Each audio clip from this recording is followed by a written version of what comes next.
A Peter Rabbit nursery, a Norland nanny and Capital Radio blaring at breakfast. How Kate and William's new little prince will fit into the family's normal life inside apartment 1A at Kensington Palace.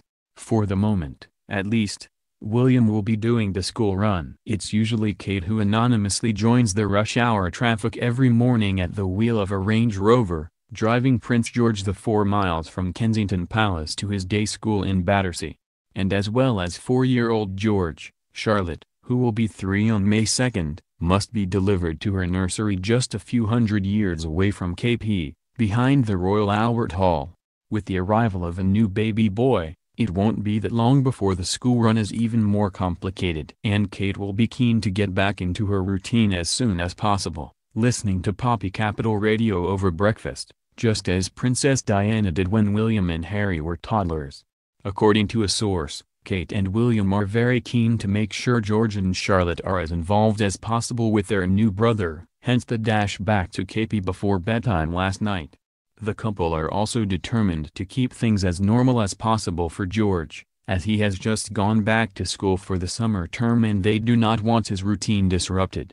For his part, William is good with the children in the nursery, one quality of his father Prince Charles that Diana acknowledged. He adores bath time with the children, says one of William's circle. The new prince will be introduced to a surprisingly normal life in apartment 1A at Kensington Palace. While there are domestic staff, with an intriguingly international flavor, they are nothing like the number employed by Charles and Diana when William was a child. They had at least a dozen full-time staff in London, including a dresser for the princess, housekeeper, butler and a valet for the prince. The key figure today is Maria Barallo, 47, the stern-looking, but engagingly personable, nanny who has been with the couple since the arrival of George.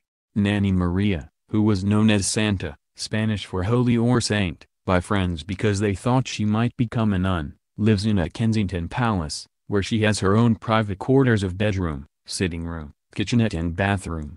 Born in Madrid, Maria is a familiar figure in her Norland nanny uniform of beige nurse's dress and little brown bowler hat, marshalling the children at the Round Pond and Kensington Gardens, sometimes taking them to Hyde Park and, inevitably, to Buckleberry Farm Park Deer Safari, in the Berkshire village where Kate's parents Mike and Carol Middleton live.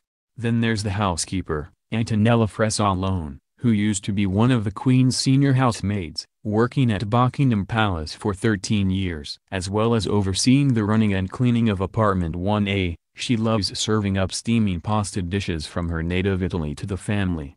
Fijian ex-paratrooper Tiffar Alexander, known as Tiff, performs odd jobs and the occasional bit of chauffeuring. When Prince Philip retired from official duties last year, 2 of his staff who were on secondment from the army, Corporal Stuart Harvey and Lance Sergeant Stuart Hayes, moved across to join William and Kate's team as orderlies and, when needed, to help Harry at nearby Nottingham Cottage, which he now shares with fiancée Meghan Markle.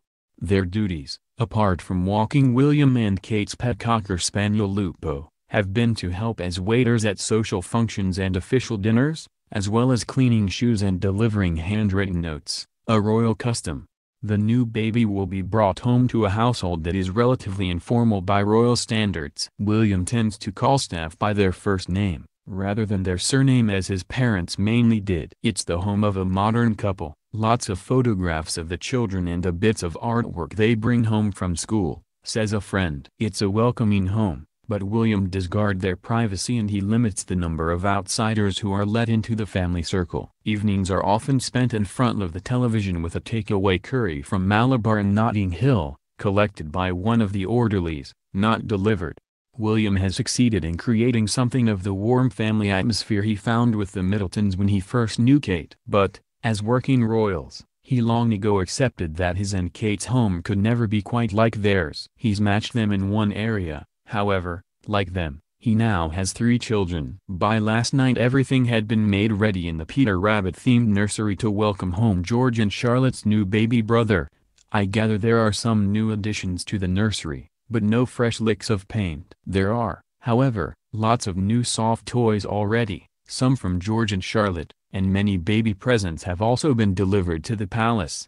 Officially, The couple say they won't be hiring a maternity nurse to help with the early days of the new arrival. Insiders say Kate plans to breastfeed her new baby, but no one would think less of her if she did decide to call in specialist help, particularly during the night. A maternity nurse will normally sleep with the newborn and take the baby to its mother to be fed. After the birth of Prince George in 2013, Kate was on her knees with exhaustion because he hardly slept, and wanted his mother's constant attention. When George was born, William and Kate had the builders in at Kensington Palace and were still living in cozy two-bedroom Nottingham cottage. They almost immediately headed off to the Berkshire home of the Duchess's parents. By the time Charlotte arrived 2 years later, the £4.5 million refurbishment of apartment 1A had been completed. With 5 reception rooms, 3 master bedrooms with adjoining dressing rooms and bathrooms, there is certainly plenty of space. The imaginative transformation includes a night nursery where Charlotte and George sleep, and a day nursery for playtime. On the first floor are the master bedrooms with ensuite bathrooms, and his and hers dressing rooms. On the top floor, reached by a lift, are 9 further bedrooms for staff, while a basement area where the photographer Earl of Snowdon once had his darkroom is now a well-appointed gym with laundry and luggage rooms nearby.